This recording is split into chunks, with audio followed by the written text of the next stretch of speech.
घनश्याम मुकुंद मुरारी, राधे गोविंद कृष्ण मुरारी, राधे गोविंद कृष्ण मुरारी।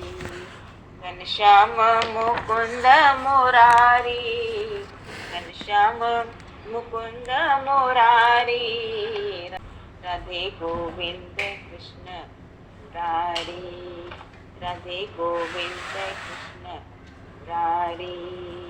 घनश्याम मुकुंद मुरारी, नंद आनंद राधे गोविंद, आनंद आनंद राधे गोविंद, राधे गोविंद कृष्ण मुरारी, राधे गोविंद कृष्ण मुरारी।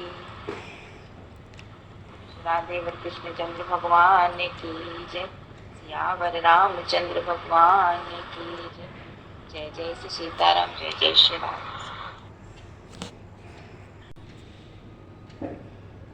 सर्वेश्वर पूर्ण परात्पर ब्रह्म, असंख्य कल्याण गुणगण निलय, भक्तवांक्षा कल्पतरु,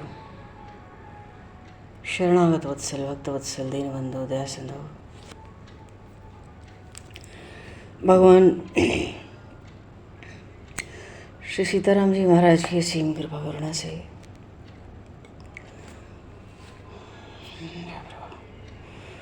हनुमान जी महाराज की परम पावन भावमयी सन्निधि में, महापुरुषों की भावमयी उपस्थिति में एवं आप सभी श्रद्धालु भक्त वैष्णवों की मंगल सन्निधि में मानव जीवन का सर्वोत्कृष्ट फल भगवत गुणगान, भगवत स्मरण का आनंद हम सभी भगवान श्री कृष्ण चैतन्य देव के लीला चरित्रों के माध्यम से प्राप्त करने जा रहे हैं। सर्वप्रथम आप सभी भक्तजनों के श्री चरणों में भगवत भाव से सादर वंदन, सादर नमन। आप सभी को यथायोग्य जय श्री राम, जय जय श्री राधे, हरि शरणम, जय श्री गुरु महाराज जी के।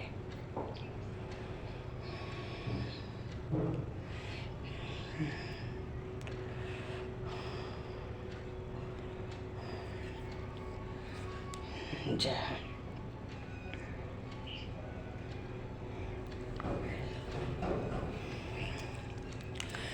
वंशी विभूषितकरान्नवनीरदाभात्, पीताम्बरादरुणबिम्बफलाधरोष्ठात्, पूर्णेन्दुसुन्दरमुखादरविन्दनेत्रात्, कृष्णात् परं किमपि तत्त्वमहं न जाने, कृष्णात् परं किमपि तत्त्वमहं न जाने। बोले श्री चैतन्य महाप्रभु की जय।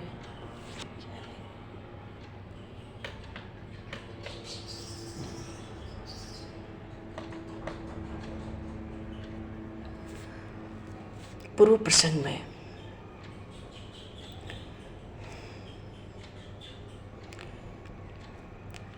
अच्छा, श्रीवास पंडित, पूरे नवद्वीप में ही इस समय प्रभु के संकीर्तन की बड़ी चर्चा है और उसका बड़ा भारी विरोध भी है। आसपास के मोहल्ले में जो लोग हैं उनको रात्रि भर सोने में बड़ा कष्ट होता है, क्योंकि नींद बड़ी प्यारी है। वो भी काजी पर शिकायत कर आए जाकर। उधर बादशाह जो राजा है वो यवन है, उसने भी सेना भेजने का आदेश दे दिया, 2 नाव भेजने का भी आदेश दिया, सबको बांध कर पकड़ कर ले आओ इस नाव में। और बड़ा विरोध है और कड़ी निंदा भी करते हैं सब। बल्कि पुराने पंडित जी मिले प्रभु को। आज प्रभु बड़े आनंद के साथ गंगा तट पर विहार कर रहे हैं। संपूर्ण शरीर में सुगंधित चंदन है, घुंघराले काले काले सुंदर केश, सुगंधित तेल डला है, बड़े स्वच्छ, बड़े मूल्यवान वस्त्र, बड़े महीन। 2-4 भक्तों को लेके गंगा किनारे, लाल लाल बिंबा फल के सामान अधर, पान की लाली से बढ़कर मुखारविंद पे खूब प्रसन्नता है, नेत्र खिले हुए, वैसे भी कमल के समान विशाल नेत्र हैं उनके, शरद चंद्र के समान। क्या बात है, चलो ये शरद पूर्णिमा के समान मुख कमल की शोभा। भक्तों का आनंद बढ़ाना है। क्यों? चर्चा तो वो भी सुनते हैं ना। पूरे नवद्वीप में चर्चा है तो भक्तजन भी डर रहे हैं भीतर से। अब प्रभु ने सोचा डर भी हो और भक्ति भी हो, ये कैसे संभव है? अब कोई कहे संसार की, घर परिवार की चिंता भी लगी रहे और भक्ति भी करनी है, तो ये कैसे संभव है? तो भगवान तो हमेशा से ही लीला बिहारी रहे हैं, भक्तों के साथ इधर उधर टहलने लगे। भक्तों को आनंद होना चाहिए। भगवान का जो स्वरूप है आज प्रभु का, उनका जो सौंदर्य है, भक्त तो मन ही मन खूब प्रसन्न हो रहे हैं। पर लोग निंदा कर रहे हैं। पंडित जी मिले, वो भी कहे भाई देखो बड़ी स्थिति खराब है, बड़ी गर्म अफवाह है पूरे नवद्वीप में, तुम नवद्वीप छोड़ के कहीं चले जाते तो बढ़िया था। क्या उस राजा यवन का विरोध करना है? वो खुद ही हमारे धर्म का विरोधी है, यवन है तो। प्रभु ने कह दिया जी अब गौड़ देश छोड़कर कहाँ जाएं, जहाँ जाएंगे वहीं कोई पकड़ लेगा। इससे अच्छा तो यही ठीक है, परीक्षा तो देनी ही पड़ती है। धर्म में दुख तो धर्म में होता ही है जैसे तैसे। पर प्रभु के भीतर बस यही भाव है कि भक्तजन बहुत डर गए हैं। भक्त डरेंगे तो संकीर्तन कैसे होगा, भगवान की भक्ति कैसे होगी? इसको दृष्टिगत करते हुए प्रभु ने आज लीला रचने का। क्यों? प्रभु को तो बस इतनी लीला करनी है कि भक्तों का भय दूर हो जाए,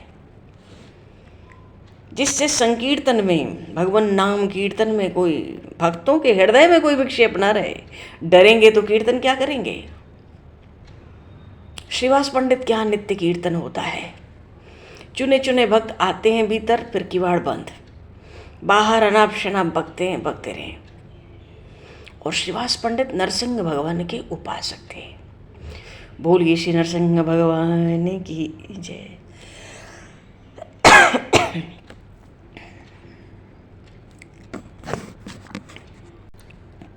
तो जब संध्या हो गई शाम को, तो प्रभु टहल ही रहे थे गंगा तट पे भक्तों के साथ। आज बड़ा साजबाज बनाया है अपने को सजाकर।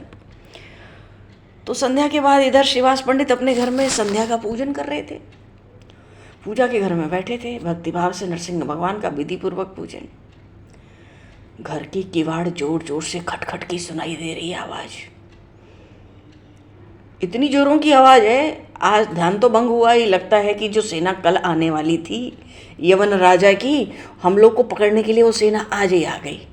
इतनी तेज खड़खड़ाहट, डर भी गए। क्यों? ये भी डर जाता था भक्तों को कि न जाने वो यवन राजा है, हमारे धर्म का विरोधी है, प्रभु के साथ न जाने क्या आचरण करे, और अब अपनी भी वृद्धावस्था हुई, बांध के ले जाएगा, जेल में डालेगा, कष्ट देगा, तो संसार में निंदा ही होगी। और अभी तो कीर्तन का आरंभ हुआ था। तो उन्होंने भीतर से ही पूछा कौन है? तो बाहर से आवाज आई, जिसका तुम पूजन कर रहे हो, जिसे अब तक अप्रत्यक्ष मानकर पूजा करते थे, उसे प्रत्यक्ष देख लो। बोली श्री नरसिंह भगवान की जय, श्री चैतन्य महाप्रभु की जय। ये सुनकर श्रीवास पंडित कुछ सटपटा गए। बड़े डरते डरते किवाड़ खोले। इतने में श्रीवास क्या देखते हैं कि अद्भुत रूप लावण्य से युक्त शचीनंदन श्री विश्वंभर निर्भय भाव से पूजा के घर में ही चले जा रहे हैं। और भीतर जाते ही कुछ कहा सुना नहीं महाप्रभु ने, भीतर जहाँ वो बैठे थे श्रीवास पंडित ध्यान लगा रहे थे, जहाँ पूजन कर रहे थे नरसिंह भगवान का, सीधे वहाँ जाकर नरसिंह भगवान के सिंहासन पर विराजमान हो गए।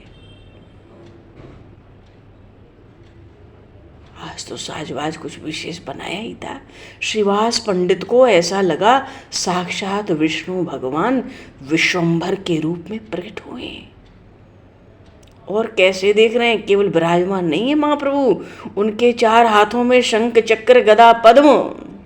बोलिए श्रीमन नारायण भगवान की जय। गले में वैजंती माला, पर वही शची नंदन है, चतुर्भुज रूप से दर्शन दे रहे। बड़े भारी मत्त सिंह, मतवाले सिंह की भांति वहां बैठकर बार बार गर्जना करने लगे, नरसिंह भगवान की तरह हुंकार कर रहे बार बार। श्रीवास पंडित तो प्रभु के ऐसे भयंकर रूप को देखकर भयभीत हो गए।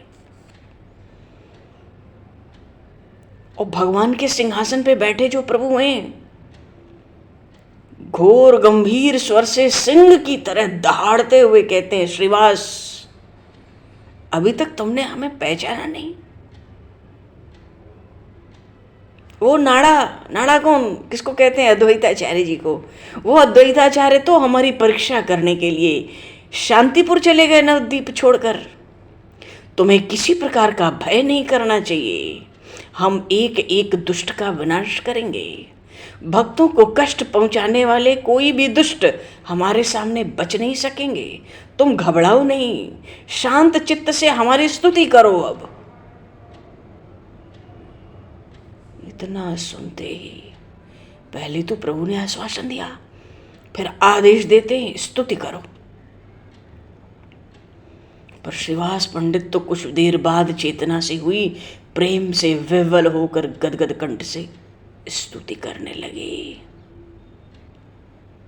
नौमिड्यते भ्रवपुषे तडिदंबराय गुंजावतंस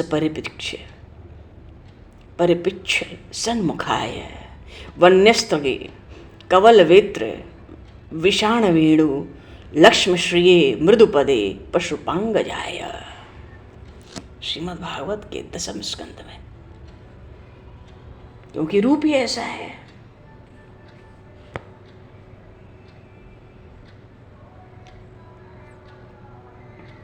वस्तुतः ये जो हिरण्यकश्यप था,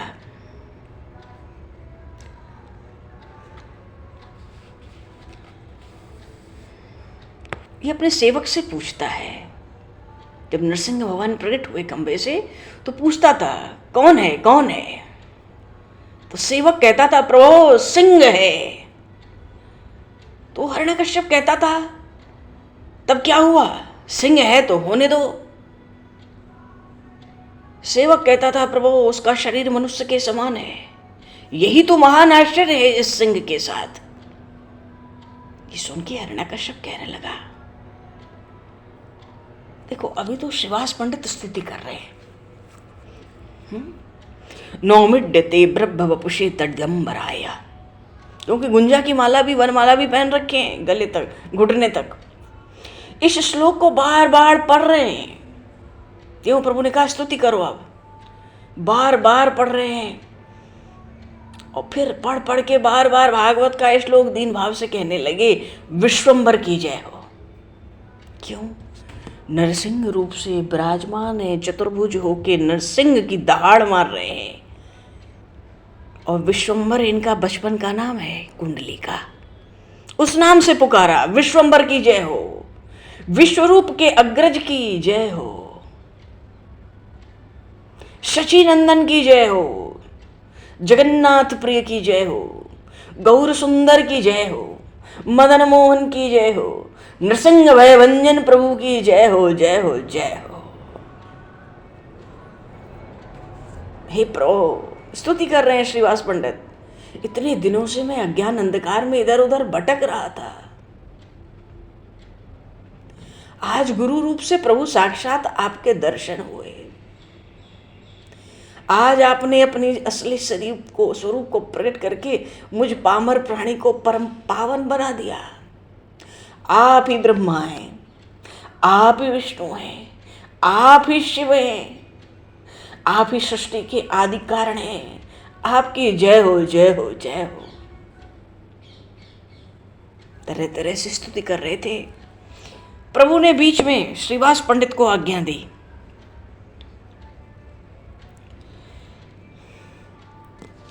तुम अपने संपूर्ण परिवार के साथ हमारी पूजा करो और हमसे मनोवांछित वरदान मांगो आज।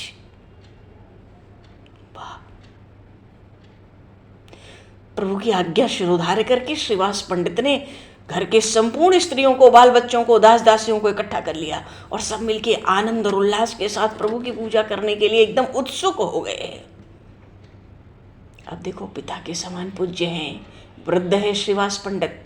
इस बात को वो बिल्कुल भूल गए कि ये तो हमारे मित्र के पंडित जगन्नाथ मिश्र के छोटे पुत्र हैं, जिन्हें हमने बचपन में गोद में खिलाया है, जो हमारा सदा से पिता के समान सम्मान करते हैं। उस समय उन्हें यह पूर्ण भाव हो गया कि साक्षात नरसिंह भगवान ही प्रकट हुए। इसलिए विष्णु पूजा के निमित्त जितनी सामग्री एकत्रित थी, सबकी सब प्रभु की पूजा में लगा दिए। श्रीवास घर की स्त्रियों, उनके घर की स्त्रियों के साथ, पूरे परिवार के साथ, स्त्रियां भी अपने अपने हाथों से प्रभु के गले में पुष्पों का हार पहना रही हैं, उनके मस्तक के ऊपर पुष्प चढ़ा रहे हैं, उनको साष्टांग लोट लोट के सब प्रणाम कर रहे हैं। और प्रभु उन सब के मस्तकों पे जो सामने लौट कर प्रणाम कर रहे हैं, झुक झुक के, प्रभु सबके मस्तकों पर अपना चरण रखकर उनको आशीर्वाद देते हैं। क्या आशीर्वाद देते हैं? तुम सबकी हम में भक्ति हो। बोले श्री चैतन्य महाप्रभु की जय। सब देखते हैं, रूप तो भाई विश्वम्बर निमाई का है, पर ये चतुर्भुज, शंख चक्र गदा पद्म, मुख शरीर से दहाड़ रहे सिंह की। कहते हैं तुम सबकी हम में भक्ति हो। मानो सबने भक्ति भाव से पूजा। आज जल्दी आ गए, कीर्तन के लिए तो बहुत रात को आते थे, देर से खा पी के सब। आज तो संध्या के समय ही आ गए, अंधेरा होते ही। सबने भक्ति भाव से पूजन किया। पूजन हो गया तो बड़ी जोर से सिंह की हुंकार करते हैं, बड़ी गंभीर वाणी से प्रभु कहते हैं, श्रीवास हैं पिता के समान पूजनीय, इतना आदर सत्कार सम्मान चरण स्पर्श करते। आज कहते हैं श्रीवास तुम्हें चिंता नहीं करनी चाहिए, तुम अनन्य भाव से हमारा ही तो स्मरण कीर्तन करते हो, फिर डर की क्या बात है? बादशाह की क्या ताकत है जो हमारे विरुद्ध कुछ कर सकेगा? यदि वैष्णवों को पकड़ने के लिए नाव आवेगी तो सबसे पहले नाव में हम ही चढ़ेंगे और जाकर बादशाह से कहेंगे कि तुम्हें कीर्तन रोकने की आज्ञा दी है क्या? यदि काजियों के कहने से तुमने ऐसा किया है तो उन काजियों को यहां बुलाओ।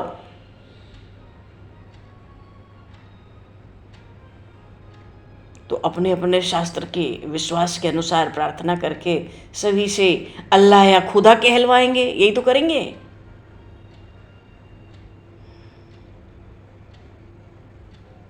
वो हमसे अल्लाह या खुदा तो कहलवाएंगे, पर श्रीवास तुम चिंता मत करो, हम सभी हिंदुओं से, सभी यवनों से, यहाँ तक कि पशु पक्षियों वृक्षों से भी कृष्ण कृष्ण कहलाएंगे।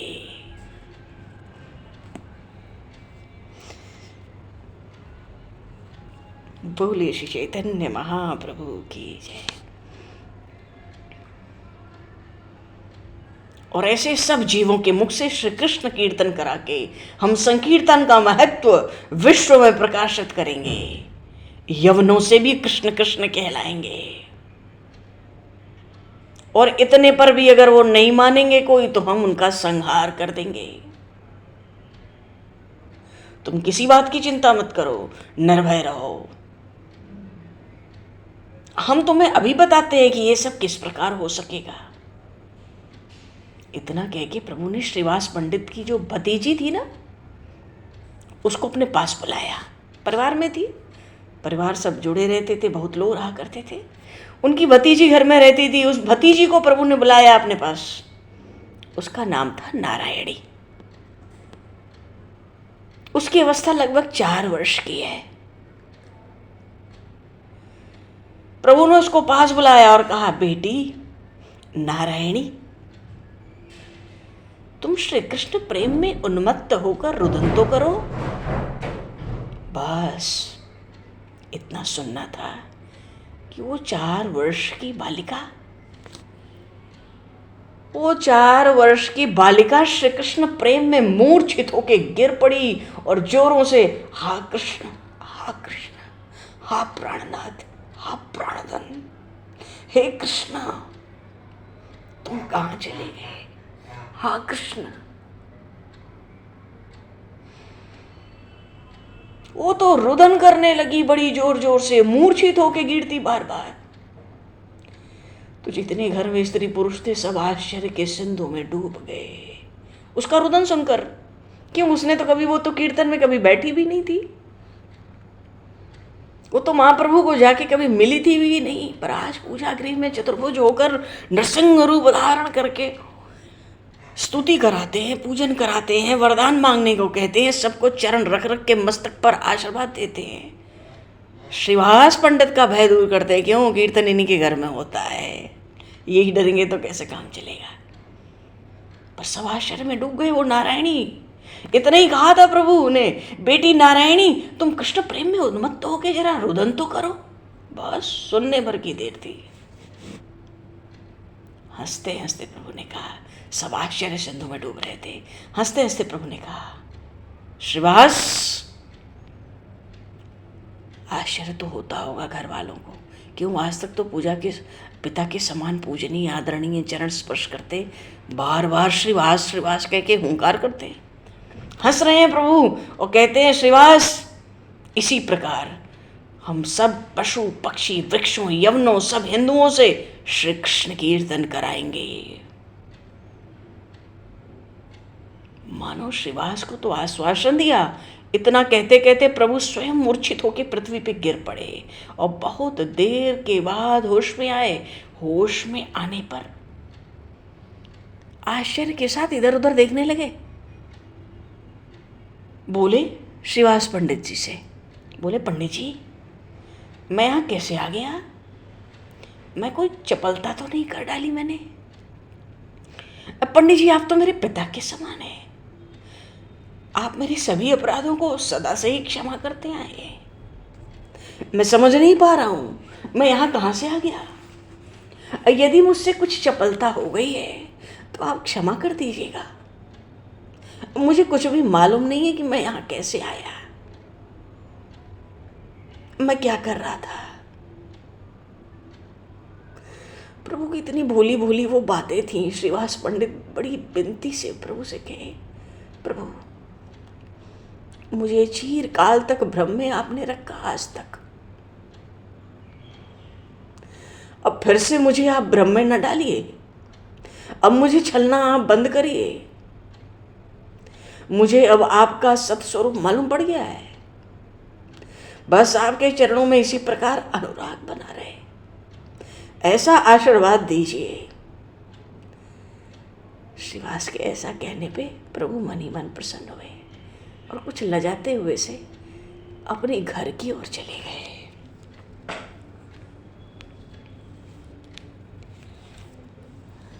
बोलिए श्री चैतन्य महाप्रभु की जय। प्रभु ने ये आज प्रथम अवतार स्वरूप का भावावेश प्रकट किया। और नरसिंह भगवान का ही क्यों, एक तो श्रीवास पंडित के यहाँ कीर्तन और वो नरसिंह भगवान के उपासक थे, और दूसरे भक्तों का भय दूर करना था। अब तो जब तक जीवन है श्रीवास पंडित क्या किसी से डरेंगे। अरे मेरे प्रभु उन यमनों से भी जिसको कहेंगे वही कृष्ण कीर्तन करेगा, पागल हो जाएगा। बिना स्पर्श किए मुंह से बोलेंगे वो भी पागल हो जाएगा।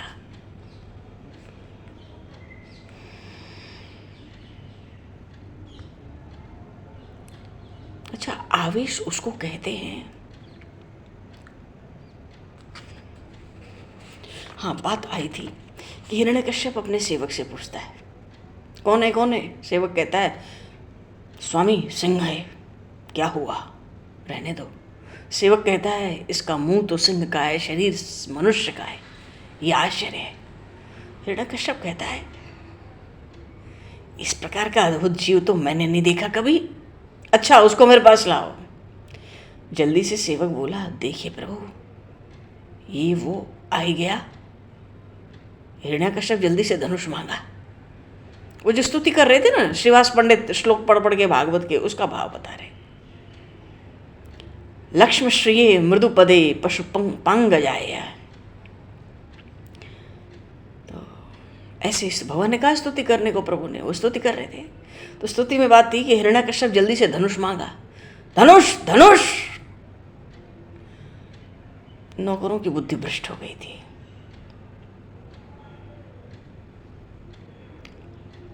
नौकरों ने कहा, उनके पास धनुष नहीं है। किसके पास? वो नरसिंह भगवान को देख के इतने भयभीत थे नौकर हिरण्यकश्यप के। कहते इसके पास धनुष नहीं है। फिर क्या है उसके पास? उसके पास तो बड़े बड़े कर्कश नख हैं। वो कह ही रहे थे कि इतने में नरसिंह भगवान तो अपने कठोर बड़े तीक्ष्ण नखों से दैत्यराज हिरण्यकश्यप की वक्ष फाड़ डाले। तो ऐसे नरसिंह भगवान हम सबकी रक्षा करें। वो भक्त भयहारी भगवान है। श्रीवास पंडित स्तुति में कहते थे, आप प्रसन्न हो, मैं आपकी स्तुति करता हूं। क्यों प्रभु? आपके मेघ के समान तो सलोनी श्याम सुंदर मूर्ति है। शरीर पर बिजली के समान चमकीला पीतांबर, गुंजाओं के आभूषण, मोरपंख के मुकुट।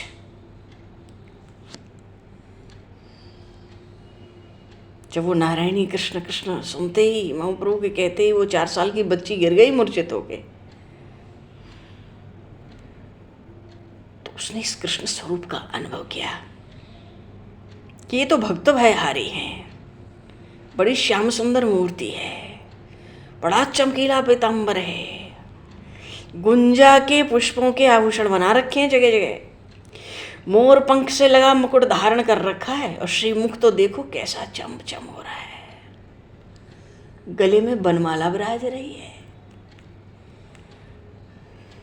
एक हाथ में तो दही भात का कौर,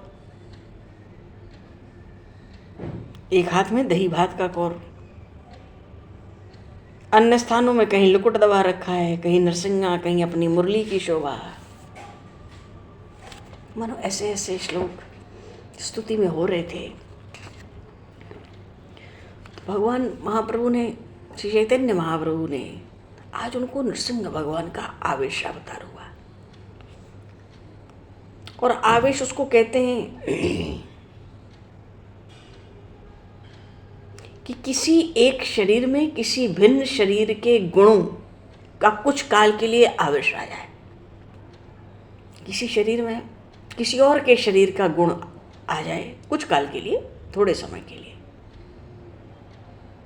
वैसे दुनिया में, जगत में, संसार में भी देखा जाता है, स्त्री पुरुष के ऊपर भूत प्रेत यक्ष राक्षस देव दानव का आवेश आता है। तो जो जैसी प्रकृति के पुरुष होते हैं उनके ऊपर वैसे ही आवेश भी आते हैं। अगर देवताओं का आवेश आएगा तो सात्विक प्रकृति के लोगों के ऊपर आएगा। यक्ष राक्षस का आवेश है तो राजस प्रकृति के शरीर पर प्रकट होगा। और जो घोर तामस हैं उन्हीं के शरीर पे भूत पिशाच का आवेश आता है। पर सबके शरीर में आवेश हो ये बात नहीं है। कभी किसी विरले ही शरीर में आवेश हुआ देखा जाता है। ये क्यों होता है, किस प्रकार होता है, इसका कोई निश्चित नियम नहीं है। जिस देव ने, जिस दानव ने, जिस भूत पिशाच ने जिस शरीर को अपने लिए उपयुक्त समझ लिया, उसी में प्रवेश करके वे अपने भावों को व्यक्त करता है। तो ये तो आवेश की बात है। इसके अतिरिक्त भगवान के कुछ कलावतार हैं, कुछ अंशावतार हैं। ऐसे ही भगवान के तरह तरह के अवतारों के बीच में एक अवतार कहलाता है आवेश अवतार। ये भी होता है। ये क्यों होता है भगवान का आवेश अवतार? किसी महान कार्य के लिए, किसी विशेष शरीर में भगवान का आवेश होता है। और उस कार्य को पूरा करके तुरंत आवेश चला जाता है। क्योंकि भैया भगवान तो कर्तुम अकर्तुम अन्यथा कर्तुम समर्थः स ईश्वरः, सब कुछ करने में समर्थ है। अरे उनकी इच्छा मात्र से बड़े बड़े दुष्टों का संहार हो जाए, लेकिन वो भगवान भक्तों के अधीन होकर उन्हें अपनी असीम कृपा का महत्व जताने के लिए और अपनी लीला प्रकट करने के लिए वो भगवान स्वयं भांति भांति के अवतारों का अभिनय करते हैं।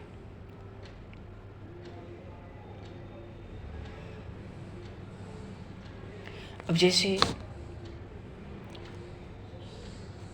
पृथ्वी को दुष्ट क्षत्रियों के अत्याचार से पीड़ित देख के महर्षि परशुराम ने, उन महर्षि परशुराम के शरीर में भगवान का आवेश हुआ। उस आवेश में उन्होंने पृथ्वी के दुष्ट क्षत्रियों का नाश कर दिया। पूरी पृथ्वी क्षत्रियों से, राजाओं से हीन कर दी। तो वो आवेश भी काम पूरा हो गया ना, तो वो आवेश भी बहुत जल्दी अदृश्य हो गया। फिर परशुराम जी शुद्ध ऋषि बन के आज तक महेंद्र पर्वत पर बैठकर तपस्या कर रहे हैं। मर्यादा पुरुषोत्तम भगवान श्री राम को उन्होंने अपना धनुष दिया।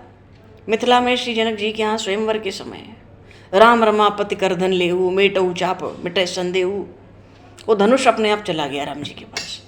आश्चर्य हुआ महान परशुराम जी को, पहचान गए, उतने देर में पहचान गए, ये तो साक्षात नारायण आ गए। उनके धनुष को कोई उठा नहीं सकता था, कुछ कर नहीं सकता था, छू नहीं सकता था। वो धनुष अपने आप जड़ था, चैतन्य की तरह अपने आप प्रभु के पास चला गया।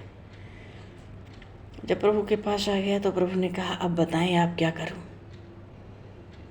भाई धनुष आ जाए, बाण आ जाए तो धनुष तो चलता है, बाण जलेगा कहीं। बाण चढ़ाकर प्रभु ने कभी उतार कर नहीं रखा निसंग में भगवान श्री राम ने। बाण आया तो वो चलेगा, आप ही बताएं क्या करें इससे। तो दो विकल्प वहां पर भगवान श्री राम ने परशुराम जी महाराज को दिए थे। परशुराम जी की अबाध्य गति थी, मानो मन से संकल्प किया तो ब्रह्मलोक, पाताल लोक, वैकुंठ लोक कहीं भी चले जाएंगे, अपने घर कहीं भी, कहीं तपस्या के लिए किसी विशेष स्थान में। तो ये सुविधा उनके पास थी, अबाध्य गति। उनकी गति में कोई बाधा नहीं डालने वाला था। और दूसरे उनके पास तपस्या बहुत थी, तपस्या की कमाई बहुत थी, पुण्य बहुत था उसका। तो प्रभु श्री राम ने कहा, हे भगवान, अब आप ही निश्चित करें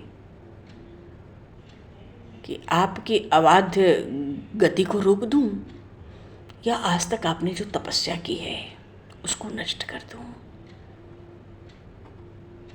परशुराम जी तो समझ ही गए थे साक्षात नारायण है। उन्होंने भगवान श्री राम से कहा, प्रभु मेरी अबाध्य गति को न रोकें, तपस्या तो मैं पुनः कर लूंगा। तो उस समय परशुराम जी की तपस्या का नाश हुआ। उसके बाद वो महेंद्र पर्वत पर जाकर अखंड तप में लीन हो गए। तो आज भी हैं। अब तो शुद्ध, क्योंकि आवेश कुछ काल का था, वो उतर गया, शुद्ध ऋषि बन गए। आज तक महेंद्र पर्वत पर ही तपस्या कर रहे हैं। तो ये जो आवेशावतार होता है किसी विशेष कार्य की सिद्धि के लिए होता है, और वो बहुत अधिक समय तक, दिन तक नहीं ठहरता। द्रौपदी जी का चीर खींचने पर भगवान का वस्त्रावतार हुआ। क्षण भर में महारानी द्रौपदी की लाज रखकर वो अदृश्य हो गया।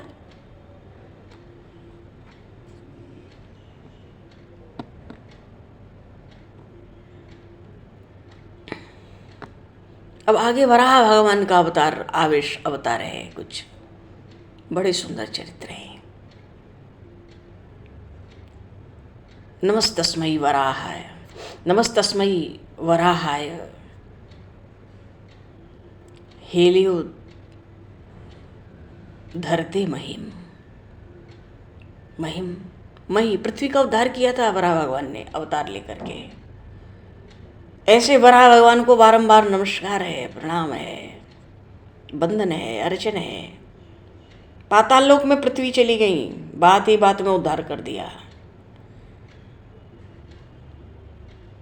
वराह भगवान ऐसे थे। अभी वराह भगवान का प्रागट्य गया, देखो 2 दिन पहले, परसों, स्मरण ही नहीं रहा। बोलिए श्री वराह भगवान की, सत्संग में स्मरण नहीं रहा।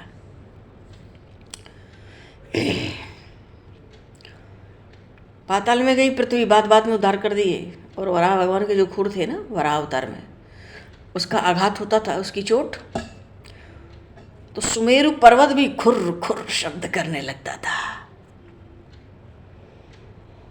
हाँ,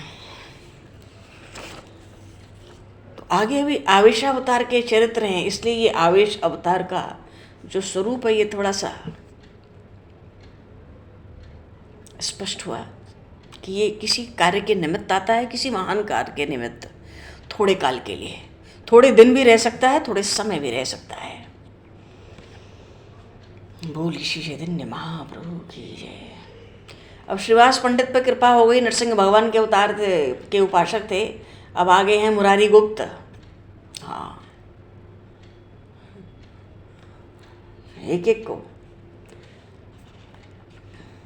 भक्तों का भय दूर कर रहा है और हरिनाम संकीर्तन की तुमुल ध्वनि से दशों दिशाओं को, दिशा विदिशा सब